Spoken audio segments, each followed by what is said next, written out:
오늘 함께 읽으신 본문의 말씀 고린도전서 3장 10절에서 15절 말씀을 중심으로 예수님은 우리에게 누구이신가에 대한 시리즈 설교 중에 삶의 터가 되는 예수님이라고 하는 제목의 말씀으로 여러분과 말씀 나누도록 그렇게 하겠습니다. 먼저 10절 말씀 한번 같이 읽어보죠. 10절 같이 읽습니다. 시작. 내게 주신 하나님의 은혜를 따라 내가 지혜로운 건축자와 같이 터를 닦아두매 다른 이가 그 위에 세우나 그러나 각각 어떻게 그 위에 세울까를 조심할지니라. 아멘. 첫 번째 저희가 주목할 표현이 뭐냐면 10절 초반부 부분이에요. 이렇게 고백하죠. 내게 주신 하나님의 은혜를 따라 내가 무엇과 같이요? 지혜로운 건축자와 같이, 이렇게 표현해요. 그러니까 바울은 어떤 마음이 있냐 하면 교회 공동체를 섬겨가면서 나는 지금 집을 지어가는 사람이다라고 하는 생각이 있는 거예요. 자, 제가 서두에 이렇게 말씀드렸어요. 저와 여러분의 믿음의 시작은 늘 성경의 사실로부터 가자 말씀드렸죠. 그러니까 오늘 첫 번째로 성경이 뭐라고 우리에게 사실을 알려주냐 하면 저희가 교회를 섬겨간다라고 하는 것, 그리고 개인의 인생을 살아가는 것은 마치 지혜로운 뭐와 같다는 거예요. 건축자와 같다는 거예요. 그러니까 저희들의 인생은 그저 태어났다가 그냥 살다가 그냥 없어지는 게 아니라는 거예요. 아무 의미 없이 이 땅에 왔다가 그저 저러한 일들을 만나면서 그냥 살다가 그저 저러하게 그냥 마무리하는 게 아니라는 거예요. 저희들에겐 선명한 목적이 있다는 거예요. 그게 뭐냐면 우리는 우리의 인생의 집을 짓는다는 거예요. 근데 문제는 뭐냐면 우리는 때로 우리들의 인생을 살면서 그냥 우리의 인생에 다가오는 문제들을 하나하나 그냥 맞닥뜨리면서 그냥 살아가지, 내가 어떤 집을 지어야 하는구나 라고 하는 생각을 하지 못한다는 거예요. 만약에 여러분 어떤 집을 짓는다라고 하는 사람, 건축자는 생각이 있을 거예요. 터를 잘 골라야 되겠다, 좋은 재료들을 준비해 놔야 되겠다, 그리고 누구에게도 부끄럽지 않은 건물을 지어야 되겠다라고 하는 마음이 있을 거예요. 자, 지금까지 우리의 시간이 어떻게 흘러왔든지 간에 이제부터 저와 여러분은 사실은 그렇게 하지 않았든 그렇게 했든 간에 지금까지도 집을 지어오고 있었던 거예요. 그런데 오늘 저와 여러분이 하나님 말씀해 주시잖아요. 어떤 건축자가 되어야 하느냐 하면 지혜로운 건축자가 되어야 한다는 거예요. 성경을 끝까지 15절까지 읽어보시면 집을 짓고도 나중에 부끄러워지는 사람이 있어요. 집을 안 지은 게 아니에요. 지었는데 부끄러워지는 사람이 있어요. 지었는데 남는 게 없는 사람이 있다는 거예요. 뭔가를 안 한 게 아니에요. 열심히 인생을 살았다고 하는데 마지막에 하나님 앞에 서보니까 아무것도 남지 않는 것 같은, 도리어 불 가운데 구원을 받던 것처럼 부끄러운 인생도 있을 수 있다는 거예요. 성경이 참 재밌죠? 부끄러운 구원을 뭐라고 설명하냐 하면 불 가운데서 구원을 얻은 것 같다, 이렇게 표현해요. 그 구절 먼저 볼까요? 15절 한번 보셔요. 같이 읽습니다. 시작. 누구든지 그 공적이 불타면 해를 받으리니 그러나 자신은 구원을 받되, 어디에서 구원을 받은 것 같다고요? 불 가운데서 구원을 받은 것 같다는 거. 이게 무슨 뜻이에요, 여러분? 여러분 어느 장소에 불이 났다고 한번 생각해 보세요. 불이 나면 여러분 가끔 우리가 뉴스에서도 듣잖아요. 어느 건물에 화재가 나니까 어떤 사람은 옷도 못 입고 속옷 차림으로 나왔다고 하더라, 뭐 하더라, 그슬려서 나왔더라, 막 이렇게 얘기하잖아요. 마치 그런 모습이 될 거라는 거예요. 불 났는데 정장 딱 차려져 있고 잘 꾸미고 잘 머리 세팅하고 그렇게 나오는 사람 별로 없잖아요. 그죠? 막 후다닥 후다닥 나오잖아요. 마치 우리가 구원은 받되 바르게 집을 짓지 못하면 그런 모습처럼 마지막에 서 있게 될지 모른다고 이야기해 주고 있는 거거든요. 그러려면 그 출발선에서 우리가 뭘 점검해야 되느냐 하면 기억하자는 거예요. 우리의 믿음의 삶은 무엇을 짓는 것과 같아요? 집을 짓는 것과 같다는 거예요. 나는 지금 집을 잘 지어가고 있는가 점검하고, 그래서 이 자리, 이 순간 이 말씀을 들으면서 다시 한번 그 지혜로운 건축자가 점검해야 될 것이 무엇인지를 오늘 말씀 안에서 점검해 가라고 말씀하는 거죠. 저는 우리 사랑하는 계산제일교회 식구들은 여러분이 어디에 있든지 여러분 개인의 인생의 집을 잘 지어가시기를 바라고, 여러분이 어느 부서나 기관에서 섬긴다면 거기서 섬기는 믿음의 집을 잘 지어가기를 바라고, 그리고 여러분의 가정의 믿음의 집을 잘 지어가기를 바라고, 우리 교회는 하나님의 교회로서 믿음의 집을 잘 지어가는 거죠. 그 그림을 마음속에 담아놓게 되기를 주의 이름으로 축원합니다. 그러면 그렇게 지혜로운 건축자가 마음 써야 될 세 가지 점이 무엇인지 말씀드렸듯이 한 가지씩 살피도록 하겠습니다. 11절 말씀 같이 읽죠. 11절 읽습니다. 시작. 이 닦아둔 것 외에 능히 다른 터를 닦아둘 자가 없으니 이 터는 곧 예수 그리스도라. 아멘. 저희들이 기억할 게 뭐냐면 두 번째로 저와 여러분이 건물을 지어갈 때, 믿음의 집을 지어갈 때 우리들의 유일한 터가 되실 분이 누구라고요? 예수님이라는 거예요. 왜 이 말을 바울이 했느냐 하면 고린도 교회는 다른 문제로 막 싸우고 있었어요. 여러분 그 본문에서 약간 의외인데요, 3장 4절 말씀 한번 봐보셔요. 3장 4절에 보면 고린도 교회는 이런 문제로 싸우고 있었어요. 제가 읽습니다. 어떤 이는 말하되 나는 바울에게라 하고 다른 이는 나는 아볼로에게라 하니 너희가 육의 사람이 아니리요 그런즉 아볼로는 무엇이며 바울은 무엇이냐? 그들은 주께서 각각 주신 대로 너희로 하여금 믿게 한 사역자들이니라. 아멘. 이게 무슨 말일까요? 고린도 교회는 믿음의 삶을 살아가면서 교회가 어떤 사람들은 아볼로파로, 어떤 사람은 바울파로, 어떤 사람은 베드로파로 나뉘어져 있었다는 거예요. 그러니까 그들이 그렇게 주장하는 이유가 예수님이 아니라 그들이 그렇게 주장하는 이유가, 그런 식으로 생각하는 이유가, 그런 식으로 자기들의 주장을 펴가는 근거가 뭐냐면 바울이었고 게바였고 아볼로였다는 거예요. 그러니까 그 교회는, 그 공동체는, 그 교회 성도들은 믿음의 집을 지어가는데 자꾸 터를 혼동하고 있다는 거예요. 터가 예수님이어야 하는데 예수님이 터가 아니라 다른 데 터를 세운다는 거예요. 여러분, 이것은 오늘날 우리들 교회와 오늘날 우리들 성도들도 마찬가지일 것입니다. 여러분은 여러분의 인생의 집의 터를 어디에 세우십니까? 철학에 세우십니까? 아니면 인간적 필요에다가 세우십니까? 아니면 사람들에게 터를 세웁니까? 우리들 교회의 기관과 부서는 왜 그런 것을 유지하고 있고 왜 그런 것을 주장하고 있습니까? 우리 멤버들이 그것을 원하니까 그렇게 주장하고 있다면 우리 다시 한번 생각해 봐야 한다는 거죠. 그러면 집을 짓는 것 같지만 그 터의 문제가, 그 짓는 재료의 문제가 마지막에 하나님 앞에서는, 마지막에 주님 앞에서는 남지 않게 될 일이 될지도 모른다는 거예요. 바울은 그게 가슴이 아팠습니다. 고린도라고 하는 도시에, 하나님을 모르던 도시에 교회가 생겼는데, 그래서 그 교회가 바른 터 위에 되기를 원해서 예수 그리스도라고 하는 터를 알려주었는데, 시간이 지나고 나니까 어떤 사람들은 나는 베드로가 좋고 나는 바울이 좋고 나는 아볼로가 좋아 그러면서 아볼로 위에 터를 삼아가고 바울 위에 터를 삼아가고 베드로 위에 터를 삼아가면서 그것들로 서로가 분쟁하고 있더라는 거예요. 서로 다투고 있더라는 거예요. 그래서 교회의 교회됨을 잃어버렸다고 하는 것이죠. 다른 것 위에는 결코 터를 삼을 게 없다고 성경이 사실을 말하잖아요. 이 닦아둔 것 외에 능히 다른 터를 닦아둔 자가 없다고 말씀하고 있어요. 예수님만이 그 터가 되어야 한다는 거예요.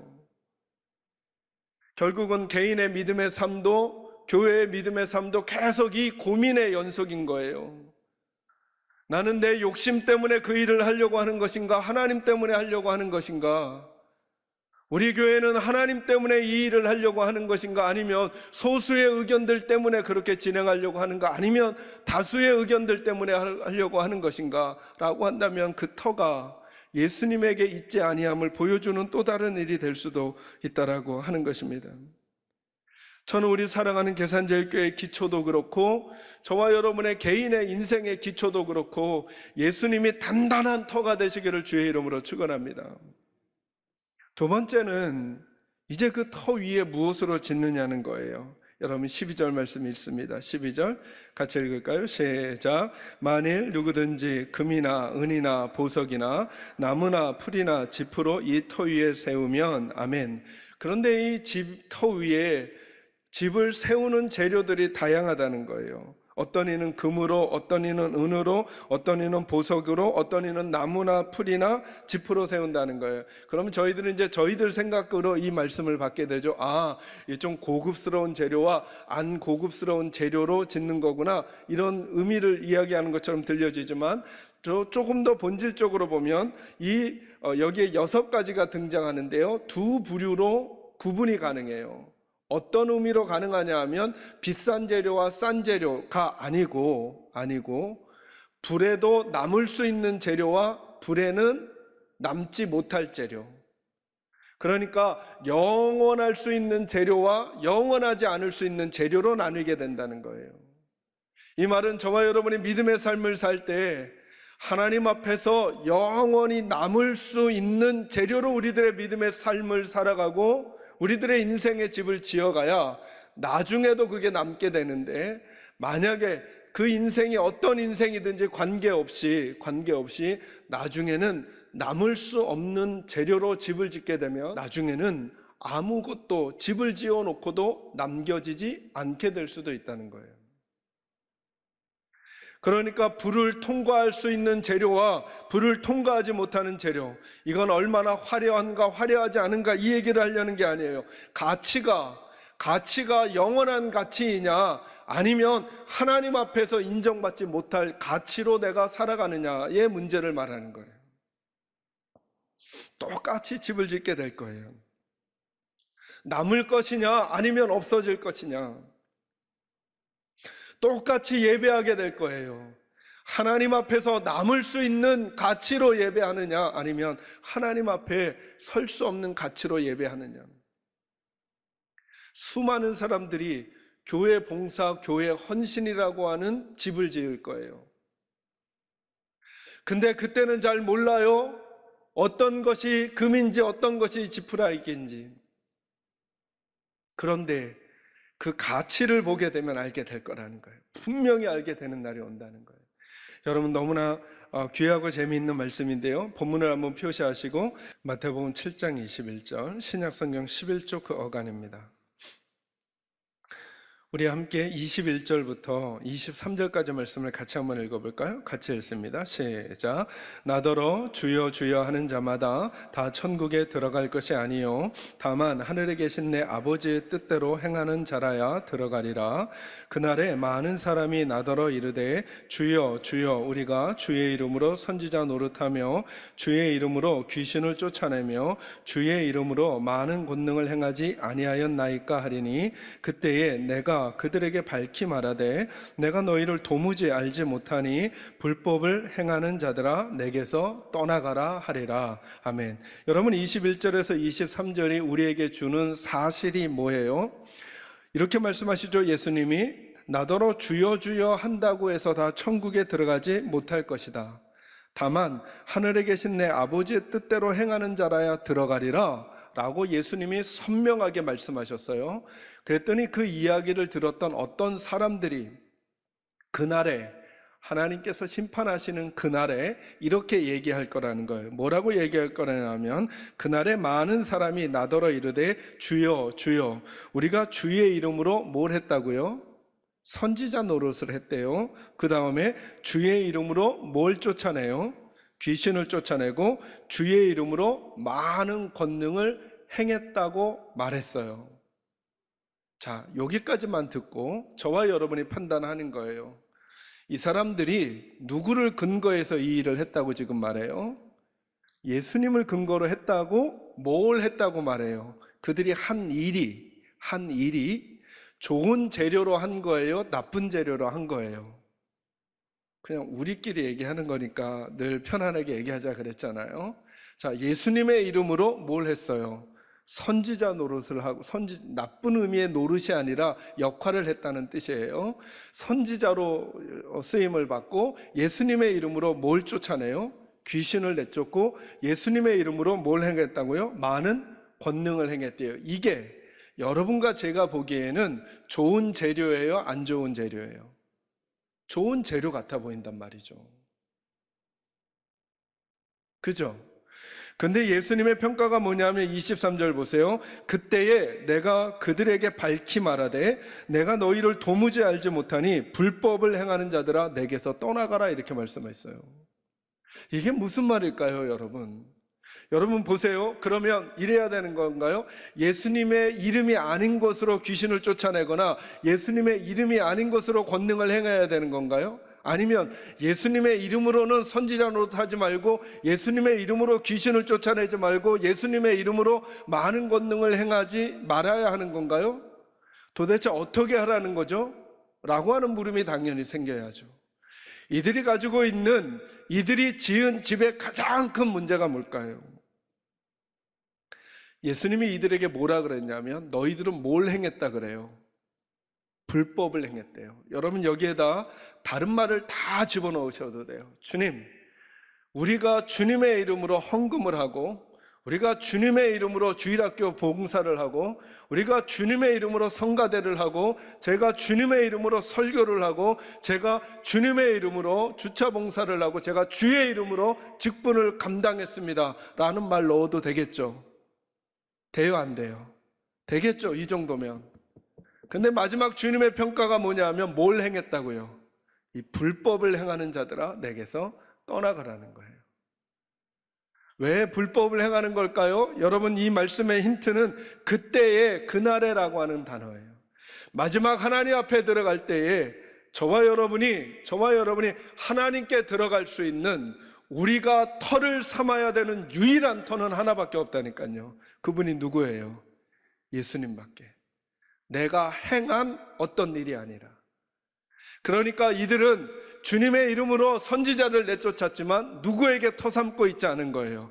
말은 주의 이름으로 했다고 하지만 그들의 터는 예수에게 없는 거라는 거죠. 결국 이거예요. 불법이라는 게 뭐냐면 하나님 나라를 들어가는 건 오직 내 행위가 아니라 누구밖에 안 계셔요? 예수님밖에 안 된다는 그 터를 그들은 모르고 있는 거예요. 맞아요. 우리 교회 생활하면서 찬양도 할 수 있어요. 교사도 할 수 있어요. 설교도 할 수 있어요. 직분도 감당할 수 있어요. 그러나 그 터가 예수님인지 점검하지 않으면 내가 하고 싶어서 하고 내가 잘하니까 하고 내가 드러나길 원하니까 하는 그것으로는 주님 앞에 불법이 된다는 거예요. 불법. 오직 한 가지 법은, 하나님께로 가는 한 가지 법은 예수님밖에 없다는 사실을 잊지 마시기를 주의 이름으로 축원합니다. 그러니까 저와 여러분이 하나님 앞에 남을 수 있는, 우리가 집을 지을 수 있는 좋은 재료는 예수님과 연결되어 하는 일들이어야 한다는 거예요. 똑같이 찬양을 하지만 예수님과 연결되어야 그게 가치가 남아요. 똑같이 주일학교 봉사를 하지만 예수님과 연결이 되어야 남아요. 똑같이 설교를 하지만, 제가 왜 자꾸 제 얘기까지 하느냐 하면 여러분들 얘기만 하면 여러분들 공격한다고 할까봐 제 얘기도 다 포함이에요. 똑같이 설교를 하지만 예수님과 연결되지 않고 설교하는 설교는 주님께 남지 않을지 몰라요. 그러니 저도 묻고 여러분도 스스로에게 물으셔야죠.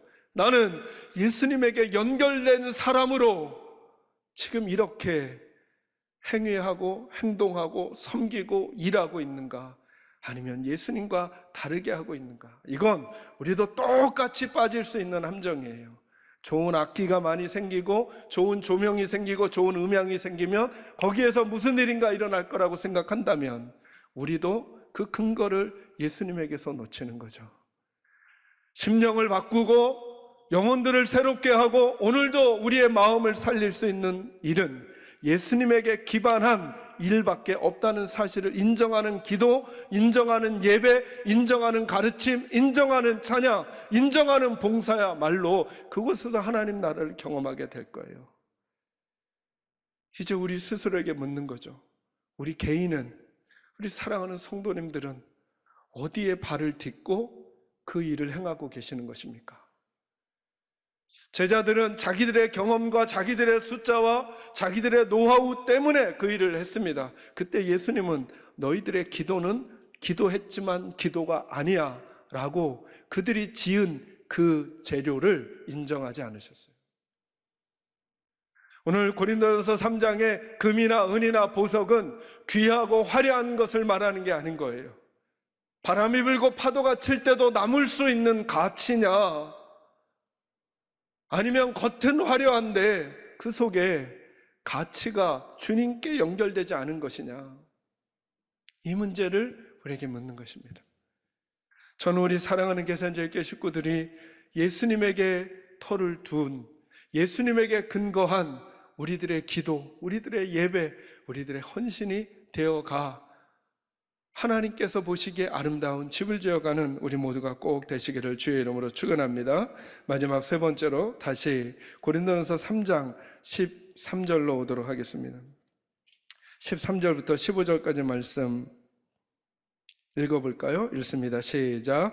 사람의 공적이 나타날 터인데 그 날이 밝히리니 이는 불로 나타내고 그 불이 각 사람의 공적이 어떠한 것을 시험할 것임이라. 만일 누구든지 그 위에 세운 공적이 그대로 있으면 상을 받고 누구든지 그 공적이 불타면 해를 받으리니 그러나 자신은 구원을 받되 불 가운데서 받은 것 같으리라. 아멘. 제가 본문을 잘못 말씀드린 건 아니죠. 고린도전서 3장 13절에서 15절. 여러분, 여기에 보니까 우리가 마지막 네 번째로 나눌 게 뭐냐 하면 하나님의 평가를 통과해야 됩니다. 여기 보니까 13절 말씀에 각 사람의 공적이 나타날 터인데 그날에 공적을 밝히리니 이는 무엇으로 나타날 거라고요? 불로 그 공적을 평가하게 될 거라 그래요. 그래서 신학자들은 그냥 간단하게 불시험이라 그래요. 이 표현을 그냥 불시험. 어떤 건물을 짓고 나면 여러분 보셔요. 너무 재밌죠? 여기 13절 말씀에 그 사람의 공적이 어떠한가, 이 말을 영어 표현으로는 뭐냐 하면 퀄리티가 어떠한가 이렇게 표현이 되어 있어요. 퀄리티가 어떠한가. 퀄리티가 어떠한가를 하나님이 보시게 될 거라는 거예요. 똑같이 설교하고 똑같이 직분을 감당하고 똑같이 교회 생활하고 똑같이 같이 헌신을 했기 때문에 우리들이 보기에는 다 좋은 집 같고 훌륭한 것 같고 아름다운 것 같은데 시간이 지나 하나님 앞에서 평가를 받게 되면 그 퀄리티가 드러나게 될 거라는 거예요. 진짜 하나님 앞에 남겨놓아야 될지 아니면 남기면 안 될지, 그가 뭐라고 말하는가, 그가 뭐라고 주장하는가, 그가 뭐라고 강력하게 하는가의 문제가 아닐 거라는 거예요. 그 건물은 처음에 지어지고 나면 참 예쁘고 깨끗해 보여요. 시간이 나는 시험을 지나고 나면 차라리 짓지 않는 게 나을 뻔했는데, 그 재료로 짓지 말았어야 했는데, 그렇게 짓는 게 아닌데 라고 후회가 되는 건물이 있는가 하면, 시간이 지나면 지날수록 그 가치가 가치를 더하고 그 가치가 가치를 더해 계속 존속시키고 싶은 건물이 이 세상에도 있듯이 하나님 앞에서 저와 여러분의 인생의 집을 평가하시고 저와 여러분이 섬겨온 사역의 집을 평가하시고 그리고 우리 교회를 평가하시는 시간이 있을 때, 그리고 여러분의 손과 발로 했던 어떤 일들을 평가하는 일들이 있을 때, 하나님이 아닌 사람의 눈앞에서는 그럴듯해 보이는 우리들의 일들이라고 설명하고 말하고 주장하겠지만 그 모든 허울들을 벗겨내시고 우리들을 평가하실 하나님의 평가가 있다는 거죠. 과연 그 시간들을 앞두고 우리들은 그 평가 앞에서 바른 개인의 집과 가정의 집과 교회의 집을 지어가고 있는가 돌이켜보면서 혹시 지금이라도 다시 터를 잡고 다른 재료로 집을 지어가 우리 주님 앞에서, 그래서 여러분 보면 이 본문은 집을 잘 짓고 나면 또 상이 있을 것이다 이런 부추김을 주는 것보다는 어떤 평가냐 하면 이렇게 달라지게 될 거라는 거. 어떤 이는 그렇게 인생의 집을 지었는데 하나님 앞에 아무것도 안 나오고 도리어 있던 게 없어지는 해를 당하는 거예요. 이게 부끄러움이 될 거라는 거예요. 이게. 근데 어떤 이의 것은 그대로 있다는 거죠. 너 참 잘 지었구나. 우리들의 지금까지 인생은 어떠한가요? 사랑하는 성도 여러분, 이제부터라도 예수 그리스도에게 터를 잡고 그분과 연결된 찬양과 기도와 예배와 말과 표정과 태도와 자세로 우리들의 집을 지어가고, 그래서 끝내 하나님께서 우리를 보실 때 아무 자격과 공로 없지만 예수님 때문에 하나님 앞에 서게 됐을 때 우리들이 한 그 말, 그 표정, 그 태도를 하나님께서 귀히 여겨주시는 은혜가 있는 인생이 저와 여러분의 인생이 될 수 있기를 주님의 이름으로 축원합니다.